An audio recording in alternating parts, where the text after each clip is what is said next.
It's time for the No Nonsense Roundtable. Insights to capture your imagination from people you know and people you'd like to know about. Each week, a different guest from a different walk of life. Now, here is the host of the No Nonsense Roundtable, Dom Genova. Well, good morning and welcome to another edition of the No Nonsense Roundtable. I'm your host, as always, Dom Genova, and I am here with an extraordinary fellow. Sometimes you meet somebody and you just don't know the depth of what they've done, their direction in life, and how cool their life is. And the fellow's name is Bruce Pilato. Welcome to the show, Bruce. Hey, Dom. Thanks for having me. Glad to be here. Now, I've known you for quite a number of years. When I was first welcome everybody to the next edition of the No Nonsense Roundtable. I'm Dom Genova, your host every Saturday. As always, I am here with the second guest appearance of the great Scott Mayo. Background in music, musician, producer, and now an author, right? Yeah. Last on April 17th, and I've gotten to know Scott over the last few months, and he's got a really interesting story. You were born in upstate town. Yeah, I was born in Elmira. Elmira. Every once in a while I get towns wrong. Elmira, and we have Scott in my studio this morning, which is really kind of cool. So, welcome back. Thank you. It's good to be here. And I listened to the show that we did on the 17th just before you came here, and there's some very, very interesting things. So some of the things that I've noticed from the last show is that you have quite a background in so many different disciplines of music, and you started out as a young boy and you played the clarinet because that happened to be the instrument that you had in the house that your mother would accept. Correct. Exactly. Yep. Everything else I wanted to play, she said was too loud. And so, if the only instrument you had in the home was a piano, would you be playing the piano? I guess so. I guess so. It's amazing how life works out. So, the fact of the matter is that now you live in L.A. Yep. And you're doing a lot more than just the music. And now you were telling me that you have a book coming out. Yep. And you are going to be on the screen, right? Oh, yeah. So I just got cast in a movie 2 days ago. And what is your character going to be? I'm playing actually me because it's a musical. Uh-huh. And we recorded all of the music. The only session that I've done outside of my studio since the pandemic was to record this movie. And it was at Capitol Studios in Hollywood. And it was a musical. So because it's a musical, they have to record the music first. Mm-hmm. And then they film to the music we played. And then we're going to come back in probably in spring and do some fixes and extra orchestrations. But the director was there. And he said, hey, would you consider being on screen? I was like, yeah, sure. And so a couple of weeks ago, I got an email that the casting agent wants to see what I would look like with a baritone saxophone. So I sent him a bunch of pictures of myself with a baritone saxophone, and I got the email 2 days ago that they want me on screen. So there you go. And what's the name of the... The movie's called Babylon, and it stars Brad Pitt, Emma Stone. Wow. Meryl Streep. I believe Don Cheadle is in it. There's so many stars, it's unbelievable. What's amazing from talking to you is the people that you rub elbows with. No, seriously, you're in L.A. I guess if you're in your business, I mean, L.A.'s got to be the place to be, right? I mean, I mean, you have to be there. Yep. There's nothing compares to that. No. What do you? Let's talk about the different people that you meet and the different. Avenues that you're involved in now. How often do you still perform? Well, pretty often. The pandemic, of course, ensured that none of us could perform anywhere. So our first show, because I'm the musical director for Sergio Mendes, our first show since the pandemic is August 15th at the Hollywood Bowl. So that's our first show. So that'll be my first public appearance is at the Hollywood Bowl, which is a great... Oh, yeah, look at the venue of the Hollywood Bowl. Yeah, and since all the restrictions are off, so it's going to be full occupancy. So we can actually have like 15,000 people at the bowl. So that should be kind of cool. So why don't you go over some of the productions that you've done? I produced people like Al Jarreau. Oh, yeah. And Jody Watley. I've written a couple songs like 3 songs for Earth, Wind, and Fire. And I've written for movies. And I've done a bunch of, I'm all over the place, sort of artistically and stylistically. I like to be involved in a lot of different things because it keeps me interested. Well, the interesting thing is from our last show, some people that haven't heard that one from April 17th, is the way you got started. It happened to be you were in school, and they came up to your class and said they were having some education about music, and that's how it all started. There was an announcement, and there was a morning announcement that if you were interested, if you were in 4th grade and above, and you wanted to play an instrument, to report to the band room after school. And I don't know what it was. There was just something about that I felt like it was like, I have to do this. I have to go to the band room. And there was no music in the home. And so I don't know where that came from, but there was just something that sort of pulled me to go want to do that. So any of your classmates, have they achieved any of the success that you have? Differently, yeah. I mean, I went to Rush Henrietta High School, and my teacher was Roger Eckers, and it was the education he gave us was really sort of a private school level education. So many of the people with whom I went to school are professional musicians. We all do different things. Some people are in classical music, some people are teachers, but many of us. I'm not the only one. I'm just the one that maybe you hear about. But many of us have gone on to do music as a vocation, and it started in our high school because we had a great education. How important is it to have that type of direction from a certain individual in your life? I think it's integral. You have to have that because, as a young person, you don't necessarily know where your life is going to go. So you have to have that support and that encouragement from people to say, well, have you thought about this? Have you tried this? And if they see a talent, to sort of really push you in that direction that you seem to naturally want to be going anyhow. So it seems like your life, from talking to you, even since last April, it's evolving. I mean, you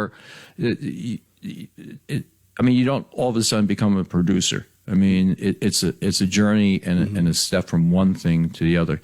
And we're getting close on time going into a break. But when we come back for the break, I want to talk about that journey that you've had and maybe the things that you've come across that you didn't expect and the people that you've come across that you, learned from and some of the obstacles and have you overcome those things. Okay. And at that, we're going to, go into a small break, and we'll see you at the other side. Well, welcome back to the No Nonsense Roundtable. I'm your host, as always, every Saturday, Dom Genova. I'm here with a very special individual, Scott Mayo. Scott has been in the music business for a long time. And I'm looking at the different aspects of Scott's life. And Scott, it's amazing. I'm going to put these in kind of silos. Musician, producer, arranger, now an author, and we find that you're going to be a film star soon. I don't know about all that, but well, no, I mean, we'll talk about all of these things. But the thing that's fascinating to me is that each of these is sort of connected, but they're not really. They don't have the same needs and talent. They're different. So let's talk about being a musician. What is the most important thing about being a musician? That's the talent that you need to have. Listening. Really? Yeah, I think it's funny because I always tell students that in college, you're being trained to be professional listeners, not players. And I think that when you focus too much on the instrumental playing side of things, that you miss a lot. So I think that you really need to sort of humble yourself to the big picture music of what's going on and find out how you fit in. And therein lies sort of the rub of the art and the craft. Because you have to be a master craftsman. It's almost like being a martial artist, that you are literally trained to kill somebody, but you can't kill somebody unless you need to. And that's the thing. So like as a professional musician, you have to be as sharp as you can in your skill set so you can play anything. But you don't always need to play everything, even though you can. And so you have to sort of humble yourself to say, well, this music doesn't require all of this stuff I can do. It just requires these three things. And so you give it those three things, but that requires you to be listening. And so you always have to listen to what's going on and then determine what does the music need. That's a very interesting answer. It has to do with the nuance, the nuance of your performance. I have this expression I say all the time: not everybody you teach the piano to can make music. Yeah. There is, as much as I feel that you can practice something, some people just don't have the talent for it. And I don't know if it's a God-given thing or it's something within yourself, your DNA or whatever. I mean, do you have a personal belief about that? I think it's a little bit of both. You know, I think that there are people that have gifts that they're born with, but they don't work them. So if they don't put in the work, then it's just a gift that's just sitting there. But if you're gifted and you put in the work, well, now it can be something special that people can see. I like some Vince Lombardi quotes. He says, practice doesn't make perfect. He says, perfect practice makes perfect. Exactly. Yeah.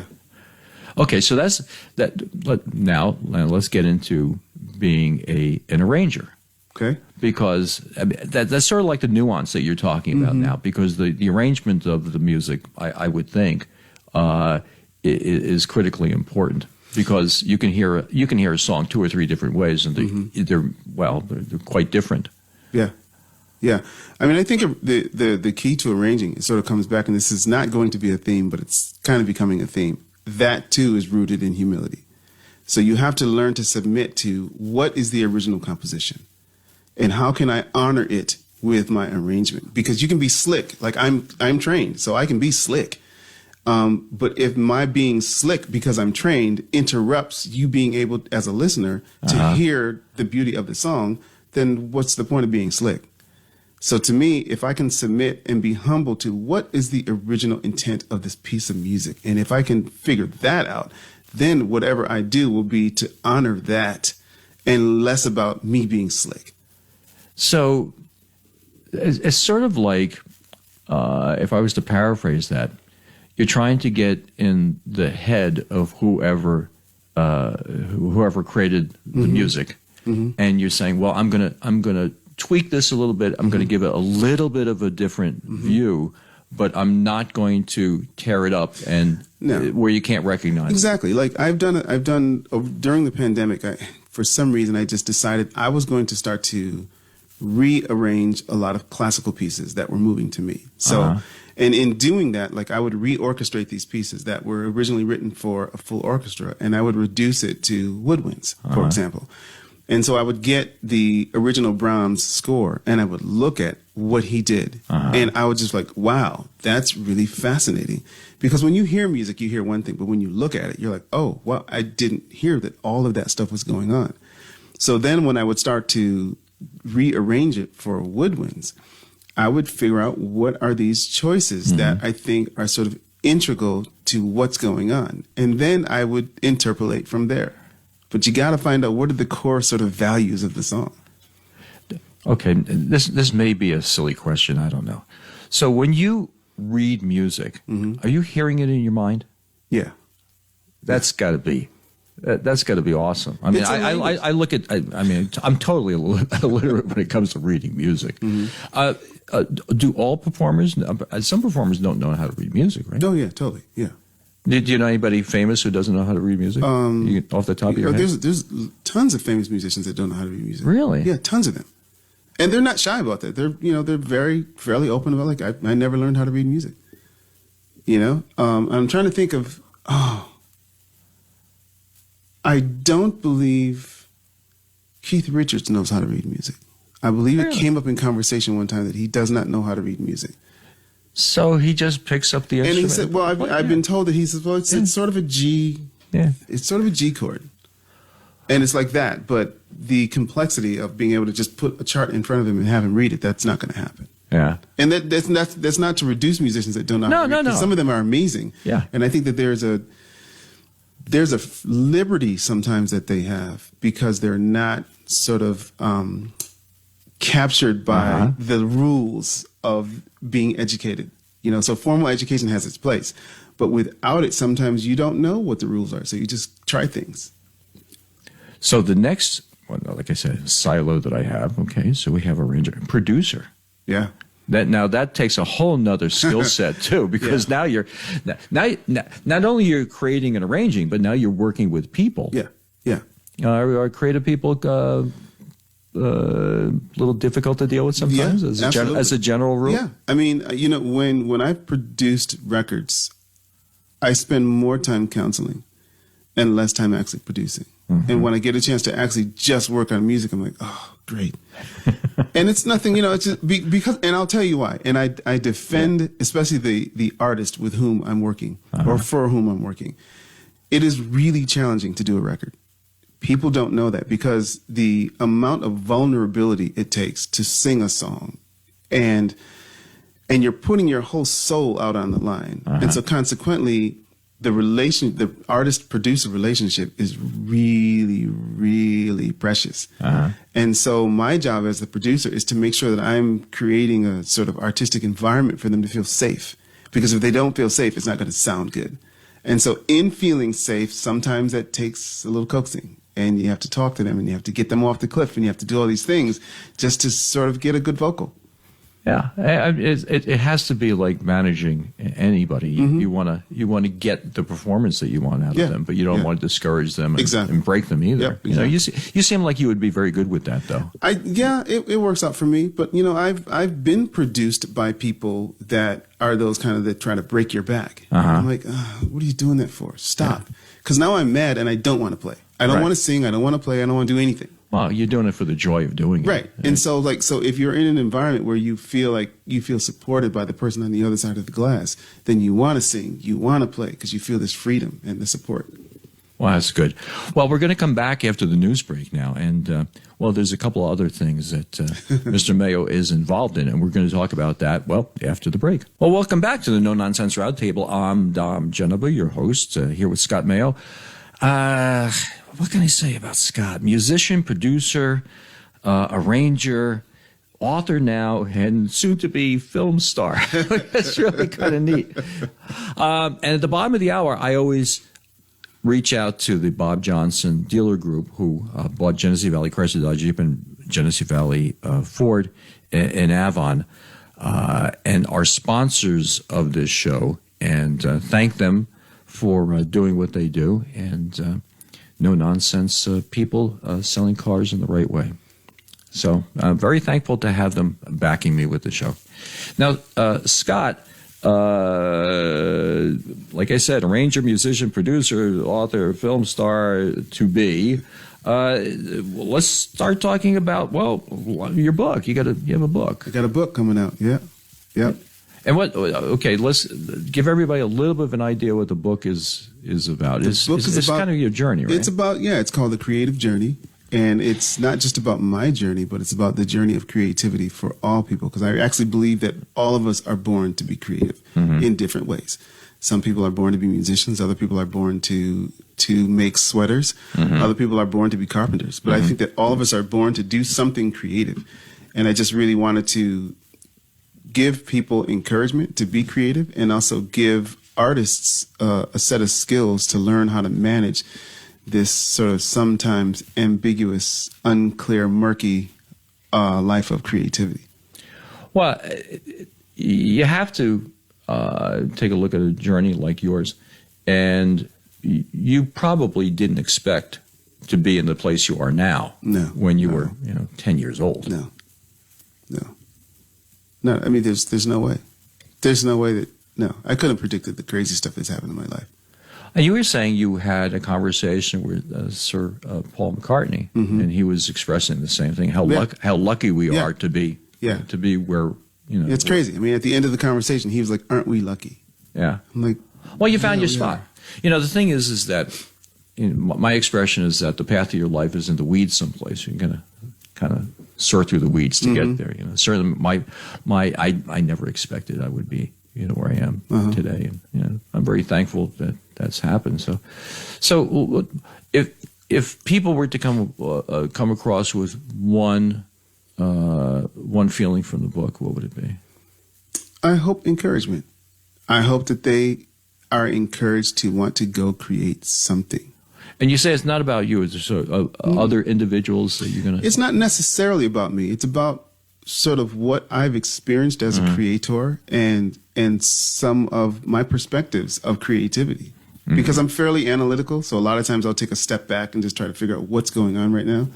And so the book has been really helpful for even me. It's been really helpful for me to look at creativity with a sharper lens. So let's talk about this film career that you're going to...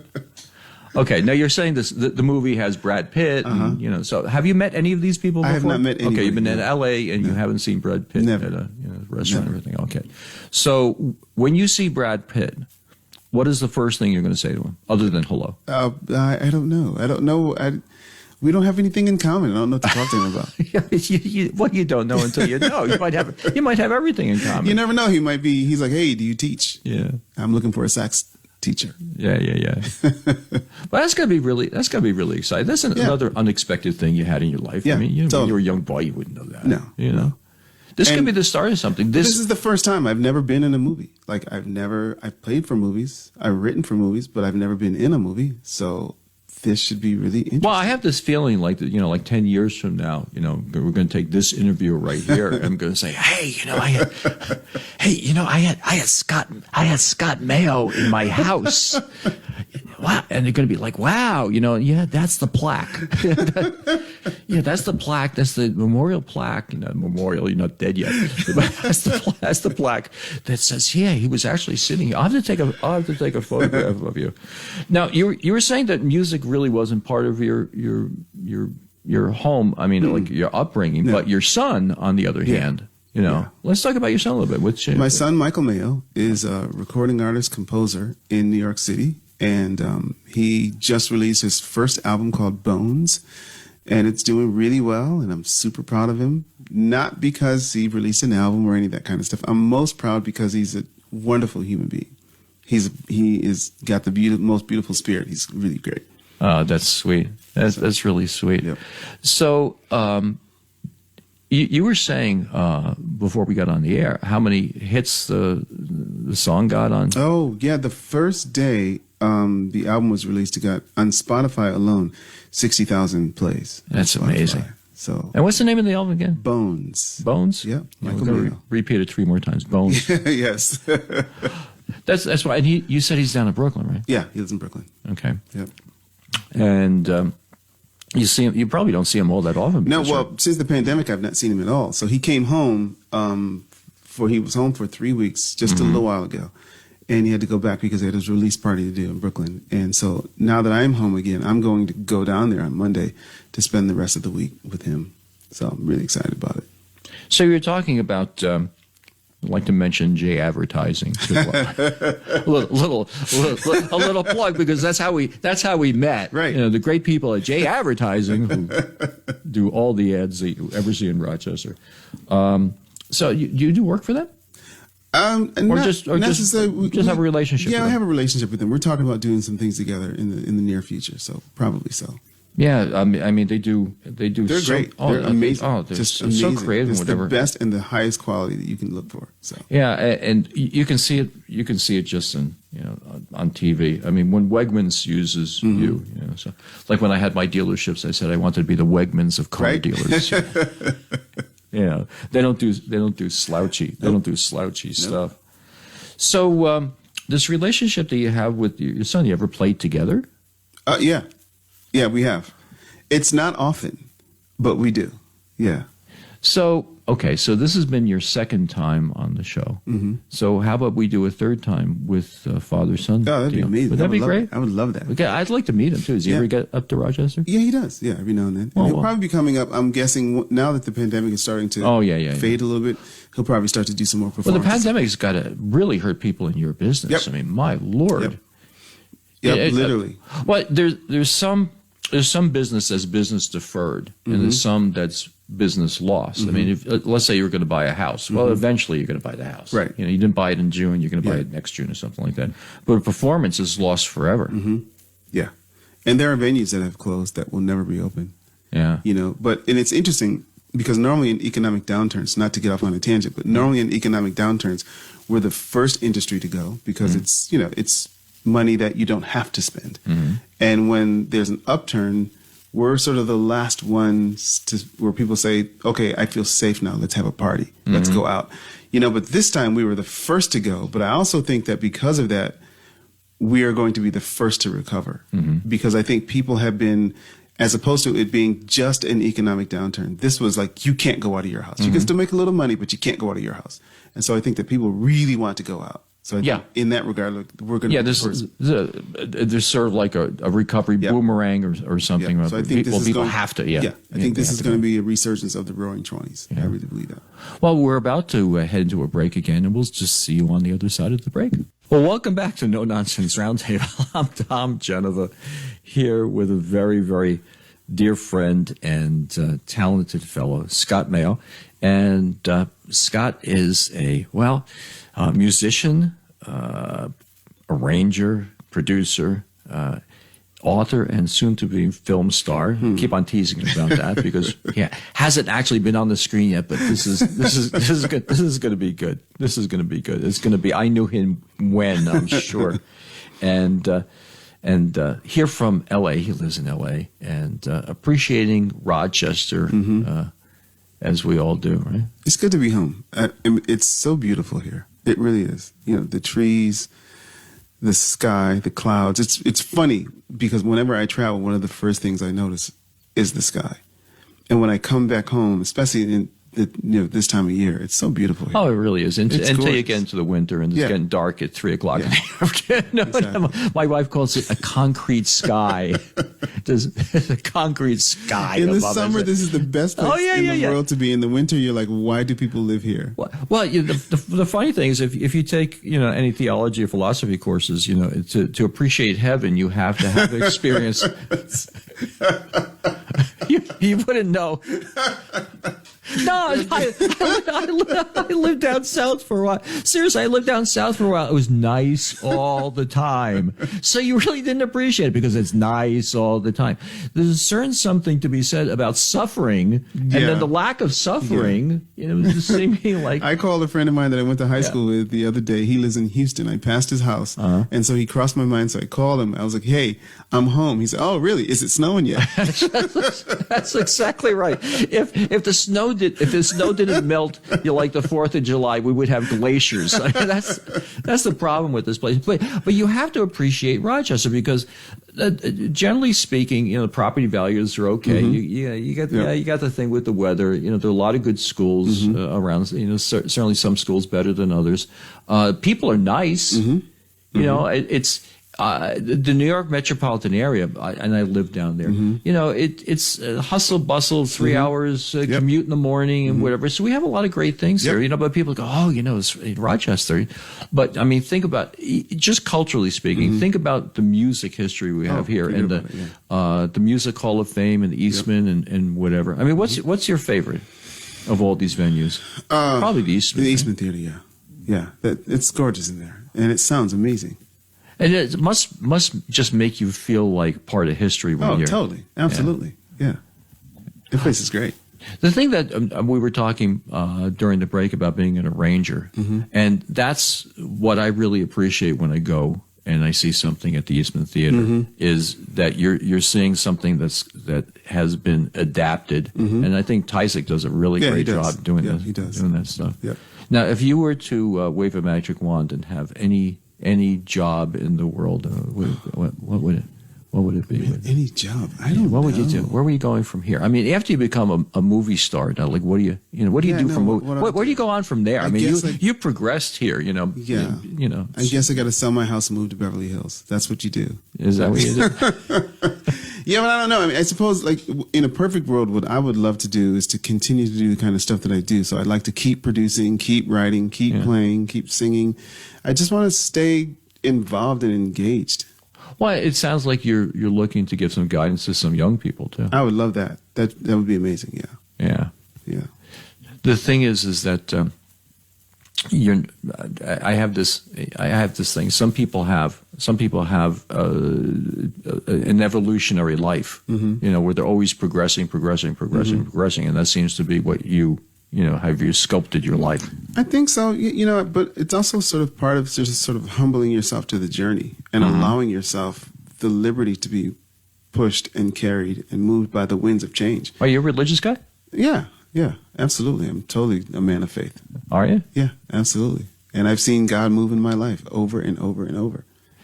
And I think a lot of people feel that way, and I think a lot of people don't admit that now. Mm-hmm. It's not in vogue. It's not in vogue. There's a politician who says, well, Jesus talks to me, and he was ridiculed. And he says, well, no. I mean, he has a belief, and he feels like he's being touched by God, by Jesus, and then you get criticized for that. And